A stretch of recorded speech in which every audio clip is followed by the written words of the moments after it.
আপনি কি একজন ফ্রিল্যান্সার? তাহলে এই ভিডিওটি আপনার অবশ্যই দেখা উচিত। কারণ রিসেন্টলি ফাইবারে এমন এক নতুন স্ক্যাম চলছে যা হয়তো আপনার ফ্রিল্যান্সিং জার্নিকে ধ্বংস করতে সক্ষম। পুরো স্ক্যামটি আপনাদের বলছি।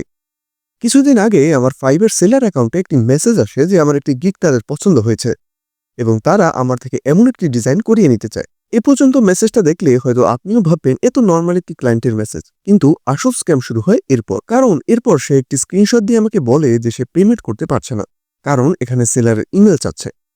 ফার্স্ট গ্লান্সে দেখলে হয়তো আপনিও প্যানিকে পড়ে যাবেন এবং তাকে ইমেলটি দিয়েও দিবেন, কিন্তু এর ফলে আপনার অ্যাকাউন্ট হ্যাক সহ আপনার আর্থিক ক্ষতিও হতে পারে।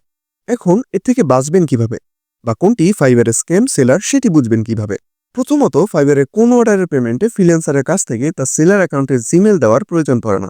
দ্বিতীয়ত, যদি কোনো ক্লায়েন্ট ফাইবার প্ল্যাটফর্মের বাইরে কমিউনিকেশন বা পেমেন্টের কথা বলে তাহলে তাকে অ্যাভয়েড করুন বা রিপোর্ট করুন, এবং এমন সব ক্লায়েন্টের দেওয়া এক্সটার্নাল লিঙ্কে ক্লিক করা থেকে বিরত থাকুন। একটি ক্লায়েন্টের অর্ডার নেওয়ার আগে তার অর্ডার হিস্টোরি চেক করুন এবং আমাদের ফলো করে রাখুন, কারণ এমনই ভিডিও আমরা প্রায়ই আপলোড করি এবং এই ভিডিওটি আপনার ফ্রিল্যান্সার বন্ধুদের সাথে শেয়ার করে তাদেরকেও সতর্ক করুন।